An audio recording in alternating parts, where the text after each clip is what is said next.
Hi dear viewers, आज बहुत interesting lecture के साथ, वो लेक्चर है एक स्ट्रक्चर के हवाले से। वो स्ट्रक्चर ये है कि अगर मेरे बस में होता या अगर मेरा बस चलता तो मैं ये करता, अगर उसका बस चलता तो वो आपको ज़रूर कॉल करता, अगर हमारा बस चलता तो हम इंग्लिश सीख पाते या सीख लेते।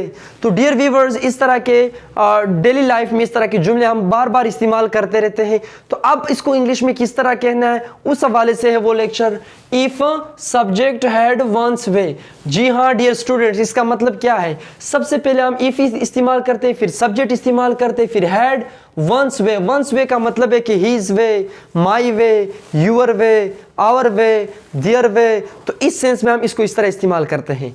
तो इसकी फार्मूलेशन क्या है? अगर लेट सपोज हमने कहना हो इस तरह कि अगर मेरा बस चलता या मेरे बस में होता तो मैं आपको बाहर जाने नहीं देता। तो डियर स्टूडेंट्स, अब इसको कहना किस तरह है, इसका तरीका किस तरह है? तो इस तरीके के हवाले से एक फार्मूलेशन है कि सबसे पहले हमने इफ इस्तेमाल करना है, उसके बाद सब्जेक्ट। सब्जेक्ट कोई भी हो सकता है, आई भी हो सकता है, यू भी हो सकता है, ही भी हो सकता है, शी भी हो सकता है। उसके बाद हैड इस्तेमाल करेंगे। समबडीज वे, तो समबडी लगाएंगे, उसके मुताबिक लगाएंगे। अगर यहाँ पे हमारा सब्जेक्ट ही है तो हीज वे होगा, अगर यहाँ पे हमारा सब्जेक्ट वी है तो आवर वे होगा, और इसी तरह अगर यहाँ पे सब्जेक्ट शी है तो हर वे होगा। तो इस तरह इस्तेमाल करते हैं। दूसरा जो हमारे पास है वो यहाँ पे है सब्जेक्ट वुड वर्ब के first form plus other word. दूसरा पोर्शन इसका ये होगा। अब यहाँ पे मैंने कुछ जुमले लिखे हैं, बहुत इंटरेस्टिंग है डियर व्यूअर्स। अब यहाँ पे देखें कि अगर मैं कहूँ कि अगर मेरा बस चलता तो मैं वो गाड़ी खरीद लेता या वो गाड़ी खरीदता।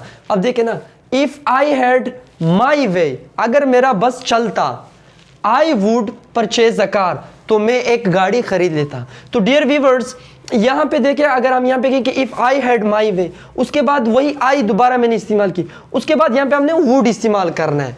जी हाँ डियर स्टूडेंट्स, अब यहाँ पे देखें कि अगर उसका बस चलता तो वो आपको कॉल करता।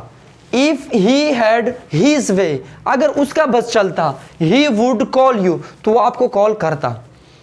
इफ शी हैड हर वे, अगर उसका बस चलता, शी वुड मैरी हिम, तो वो उनसे शादी कर लेती। तो डियर व्यूअर्स, अब इस तरह कहना है, ये तरीका है, इस फार्मूलेशन के मुताबिक हमने कहना होगा। अब यहाँ पे जुमला है कि अगर हमारे बस में होता तो हम बाहर मुल्क जाते या अब्रोड जाते। तो यहाँ पे देखिए कि if we had our ways, अगर हमारे बस में होता, वी वुड गो अब्रोड, तो हम बाहर मुल्क जाते, हम अब्रोड जाते।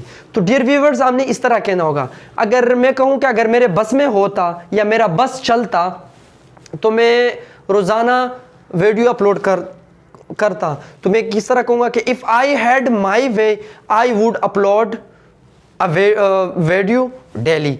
या इस तरह अगर मैं कहूँ कि अगर उसका बस चलता तो वो ज़रूर मैच जीत पाता या जीत लेता।